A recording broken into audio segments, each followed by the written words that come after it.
अच्छा जी, tier one retailer की definition sales tax act 1990 के तहत जो करंट अपडेटेड है वो हम डिस्कस करेंगे। तो tier one retailer means the retailer following in any one और मोर ऑफ फॉलोइंग कैटेगरीज नेमली। तो सबसे पहली चीज़ ये है कि सिर्फ एक कैटेगरी के अंदर भी अगर आप फॉल करते हैं, ये जो नीचे कैटेगरीज दी गई है, या अगर मल्टीपल में फॉल करते हैं तो दोनों सूरतों में आप टायर वन रिटेलर कहलाएंगे। यानी मिनिमम एक कैटेगरी भी अगर आपके ऊपर इसमें से लागू हो रही है जो नीचे कंडीशंस हैं, तो फिर आप टायर वन रिटेलर के अंदर शामिल हो जाएंगे। तो इसके अंदर सबसे पहली जो सब क्लॉज है, a retailer operating as a unit of national और इंटरनेशनल चेन ऑफ स्टोर्स। ठीक है, तो आप एक नेशनल या इंटरनेशनल चेन ऑफ स्टोर्स के अगर यानी एज अ नेशनल और international chain of stores operate कर रहे हैं, तो आप जो है टायर वन रिटेलर जो है वो उसकी कैटेगरी में फॉल करेंगे। या इसके अलावा क्या हो सकता है, a retailer operating in an air conditioned shopping mall, plaza और सेंटर। यानी जितने भी रिटेलर ऑपरेट कर रहे हैं एयर कंडीशनड शॉपिंग मॉल्स, प्लाज़ों और सेंटर्स के अंदर, वो सब टायर वन रिटेलर की कैटेगरी में फॉल करेंगे, एक्सक्लूडिंग कियोस्क। ठीक है, तो कियोस्क का अगर उर्दू में तर्जमा देखें तो इसको कहते हैं खोखा। ठीक है, खोखे जो होंगे, जो पान के खोखे, ये हमारे जो जिस तरह बने होते हैं, या पेप्सी बिस्किट वगैरह रखे होते हैं, जिस तरह अपना हफीज़ सेंटर वगैरह में भी छोटे छोटे खोखे से बने हुए, तो वो जो अंदर चाहे एयर कंडीशन एनवायरनमेंट के अंदर है तो वो टायर वन में फॉल नहीं करेगा, बाकी लोग फॉल करेंगे। खोखों को निकाल दिया है। उसके बाद जनाब, a retailer whose cumulative electricity bill during the immediately preceding 12 consecutive months exceeds rupees 1200,000। तो एक ऐसा रिटेलर जिसका टोटल जो कमुलेटिव से मुराद होता है कि आपने सारा पिछला जो उसके 12 महीनों का बिल है उसको जमा करना है। ठीक है, कमुलेटिव कमुलेटिव से मुराद है कि उसको ऐड करना है आपने। तो वो जो टोटल आपका 12 महीनों का बिल है, पिछले 12 महीनों का, प्रीसीडिंग क्या होता है, पिछले। प्रीसीडिंग का अपोजिट होता है फॉलोइंग। ठीक है, यानी बाद में आने वाले। तो प्रीसीडिंग का मतलब होता है पहले आने वाले। प्रीसीडिंग 12 मंथ्स, जो पिछले 12 मंथ्स हैं उनका, एक्सीड्स रुपीज़ 1200,000, यानी कि बढ़ जाता है। 1200,000 होता है 12 लाख रुपए। 12 लाख रुपए से अगर ज़्यादा बिल आपका बन जाता है पिछले 12 महीने के अंदर और आप एक रिटेलर हैं, तो अगेन आप टायर वन रिटेलर कहलाएंगे। उसके बाद जनाब, होल सेलर कम रिटेलर। अब ये एक ऐसा बंदा है जो होल सेल का काम भी करता है और रिटेल का काम भी करता है।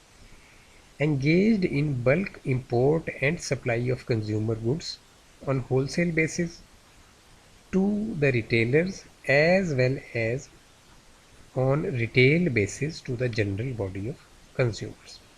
अब एक ऐसा होल सेलर कम रिटेलर है जो कि इंपोर्ट कर रहा है, बल्क इंपोर्ट कर रहा है, और उसके बाद सप्लाई कर रहा है कंज्यूमर गुड्स की दो जगहों पे। एक तो होल सेल बेसिस पे रिटेलर्स को सप्लाई कर रहा है, दूसरी रिटेल बेसिस पे जनरल बॉडी ऑफ कस्टमर्स को सप्लाई कर रहा है। यानी इसके अंदर 4-5 शराइत हैं। पहली चीज़, ये होल सेलर कम रिटेलर है। दूसरी चीज़, ये इंपोर्ट कर रहा है बल्क में। तीसरी चीज़, ये सप्लाई कर रहा है कंज्यूमर गुड्स की नंबर 1 होलसेल बेसिस पे रिटेलर्स को, और नंबर 2 रिटेल बेसिस पे जनरल बॉडी ऑफ कस्टमर्स को, यानी आम जो आवाम होती है उसको भी ये रिटेल पे बेच रहा है माल। तो अगर ये कंडीशन किसी पे फॉल करती है तो वो भी टायर वन रिटेलर के अंदर फॉल करेगा। ठीक है, इसके बाद a retailer who has acquired point of sale for accepting payment through debit और क्रेडिट कार्ड्स। ठीक है, पॉइंट ऑफ सेल आपने एक्वायर किया है किस काम के लिए, कि आप पेमेंट जो है डेबिट कार्ड या क्रेडिट कार्ड के ज़रिए, जो बैंकिंग कंपनीज़ के कार्ड होते हैं उनके ज़रिए एक्सेप्ट कर सकें, या any other digital payment service provider authorised by the State Bank of Pakistan. तो any other digital service provider के अंदर आएगा। जिस तरह मैं मिसाल आपको देता हूँ कि जैज़ कैश ने डेबिट कार्ड जो है वो लॉन्च किया हुआ है, तो आपने अगर जैज़ कैश का अकाउंट बनवाया हुआ है तो आप उनको जाके उनसे डेबिट कार्ड भी ले सकते हैं। उसकी ईयरली बेसिस पे आपकी कटौती होगी आपके अकाउंट से, तो उस डेबिट कार्ड को आप यूज़ कर सकते हैं। अब ये जो यहाँ पे other digital payment service provider हैं उसमें ये चीज़ आ जाती है कि जैज़ कैश का जो डेबिट कार्ड है वो इसके अंदर आएगा। ठीक है, क्योंकि जैज़ कैश जो है ये बेसिकली बैंकिंग कंपनी नहीं है, टेलीकॉम कंपनी है। उसके बाद जनाब जी है, इसमें sub clause a retailer whose deductible withholding tax under sections 236G और 236H of Income Tax Ordinance 2001 during the immediately preceding 12 consecutive months has exceeded the threshold as may be specified by the board through notification in official gazette. तो अब कोई भी ऐसा retailer जिसका जो है with holding tax है under section 236G, ठीक है जी, 236G और उसके बाद 236H के तहत जो है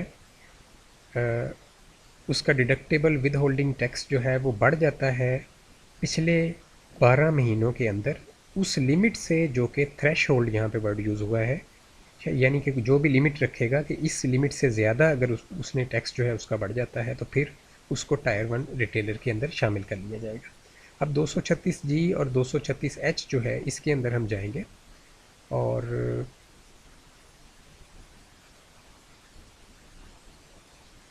ये हम चले गए 236G के अंदर, ठीक है, advance tax on sales to distributors, dealers and wholesalers. तो ये है इनकम टैक्स ऑर्डिनेंस 2001 का अपडेटेड वर्जन। तो इसके अंदर आप देख सकते हैं कि ये जो मैं ब्रीफली बता देता हूँ, मैन्युफैक्चरर और कमर्शियल इंपोर्टर के ऊपर ये लागू होता है at the time of sale to distributors, dealers and wholesalers, ठीक है, 236G जो है। और इसके बाद 236H नीचे है। 236H जो है वो मैन्युफैक्चरर, डिस्ट्रीब्यूटर, डीलर, होलसेलर और कमर्शियल इंपोर्टर, ठीक है, उनके ऊपर लागू होता है at the time of sale to retailers या एवरी डिस्ट्रीब्यूटर और dealer to another wholesaler in respect of set sectors, ठीक है। यानी कि अगर वो रिटेलर को बेचेंगे फिर भी, या वो किसी छोटे डिस्ट्रीब्यूटर को दे रहे हैं या डीलर को दे रहे हैं तो उस सूरत में भी, ठीक है। तो या ये डिस्ट्रीब्यूटर जो है वो होलसेलर को दे रहा है फिर भी ये लागू होगा।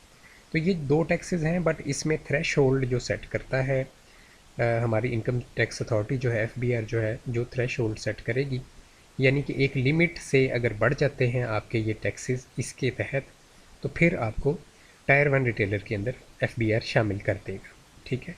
और इसके बाद एक ही है सब क्लॉज और वो ये है H है, एनी अदर पर्सन और class of person as prescribed by the board, ठीक है। तो इसके अलावा कोई भी पर्सन या क्लास ऑफ पर्सन जिसको किसी जैली जो है बाद में किसी सर्कुलर वगैरह के ज़रिए FBR जो है शामिल कर सकता है, ठीक है।